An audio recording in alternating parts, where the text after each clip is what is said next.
Hey, Coach, how's it going? Good, Jamie. You sound busy.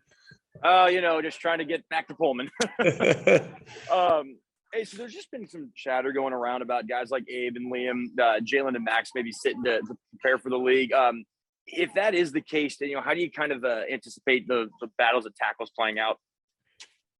Well, I think it's a great opportunity to see some young guys. We're just in our preparation. We really started Miami today, and right now we're worried about finals. And Jamie, we'll put all that stuff out officially next week.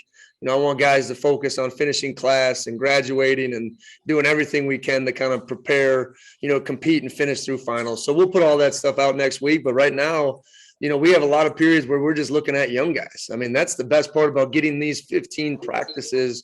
It is winter camp, and we do some Miami prep, and then we do a lot of young on young to just see these guys keep developing. So we're working through everything, but just like the way our young guys are performing right now. And when you say you'll put that out officially, do you mean in regard to players that won't be participating? Yeah, we'll talk about that. I mean, we've had some conversations and we'll keep talking about it, but right now all the focus is on finals and making sure we're finishing this week. And then do you expect to have Brian Green back available? Right now he's out there practicing. He's had a couple of good days and he just keeps getting better. He gives us kind of a Swiss Army knife in there to play some center where he's experienced, Connor's there right now, but play some guard and be interchangeable. So he's had a good couple of practices here the last couple. And then who do you kind of anticipate being in the mix to replace Cade at right guard with him in the portal? Well, Make. I mean, Make has been the guy. I mean, and I think that's what we've been so excited about. And, he's really taken hold of that position and just his progress throughout the year. And I just think his ceiling is really high for his future. I'm just excited about how hard Make works and the type of person he is and his character, and just really excited about his development throughout the season and just really feel he's going to be a great player for us well into the future. Does having some different faces on that O-line, does that change the offensive preparation a little bit? No, I mean, I think for the most part, we do what we do. And those guys have been running, their 50, 51 protections and their tackle pull traps. And they've been doing that for a long time. We just got to move some pieces around. But it's good as we keep going through it to see, what guys can do in the future and kind of expand their learning process. And then last thing, do you anticipate Daniel Eisen being back, or will he not be available for the game? Yeah, Ice had surgery on his leg, so he'll be out, and he's preparing, for what's next for him, and his future is really bright. That Ice has given us so much. I just love that kid. He's been a team captain. He's hanging around practice. He's still giving us some energy, and we're just excited for Ice, and he'll be out there at the bowl game. I just call him Coach Ice now. So just love that kid. Love what he's given this team, and so that's going to be where he's going to finish. Thanks, Coach. Appreciate it. Thanks, Jamie. All right, again, if you have a question for head coach Jake Dickert, please raise your hand. Coach, next one's going to be Colton Clark, spokesman review. Go ahead, Colton. Morning, Coach. How's it going? Good morning, Colton. I know you can't speak specifically on recruits, but can you kind of talk about the class as a whole and maybe what areas you think you shored up? Well, I think the biggest thing, you got to look at the whole season. I mean, we've been grinding just to get to this point, and we got a lot of work to still do. I'm excited about the pieces, that we'll be adding tomorrow, right? They're here for the right reasons, and then the right fit for us right now. But there still is a lot of work to do to continue to find pieces that really work for us and our future and how we're going forward. So, but just good people, good character, good workers, and guys, I think a bunch of them that can come in and have an immediate impact, so we'll talk more about those guys all tomorrow, but just excited for what this class has done, how they've stayed true to it, and just always, just making sure they're coming here for the right reasons, which I know all these guys are.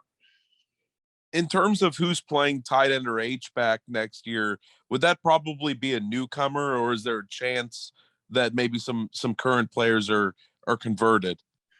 No, I mean, we'll look at all options. I mean, we're not even in that process yet. We'll get to that point. But obviously, recruiting wise, that's what we're looking at, right? To bring in some guys with some experience at that position. And then we'll look at our roster when the time comes and see who potentially could fit that skill set. Is it the expectation right now that you'll be replacing all of the run and shoot assistants? Or is that, up in the air that you'll keep some and replace others? Yeah, we're still working through that. I think right now it's just important to get, our offensive coordinator, offensive line, and get those guys in sync. And we'll announce the rest of the staff, once it comes to the new year. And we're still working through that. the big emphasis has been, signing day, and obviously, just making sure we're continuing to push through, and we're going to keep vetting assistant coaches. And I think that's important to find the right people there too. So that's a process that we're continually going through. But right now we're trying to get to Wednesday, and then that part will really come, within the next week or so. Thank you. All right, we have time for one more question for Coach Dickert. Last chance.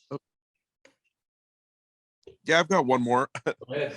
It's kind of a different one, but thinking back to that week in October when the staff was all shaken up and you were named interim, kind of looking back on that transitional stage, personally, what do you feel that you did right, or what kinds of leadership decisions do you think you made that ultimately benefited the team in the long run?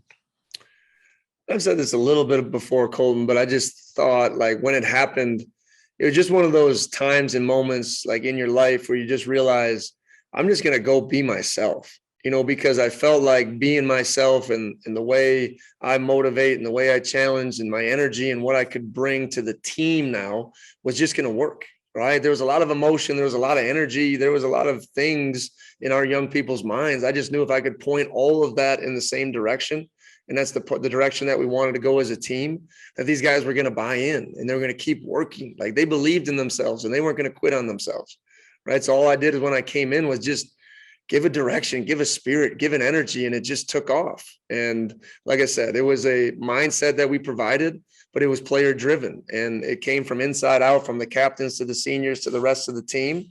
And I just think there was a belief in what we could do together, right? So it was the right moment, right time, right messaging, right energy, and just doing it all together, right? Bottom line, it wasn't one magical thing that I can point to. It was just a body of work and a bunch of men want to accomplish something together, and that was pretty special.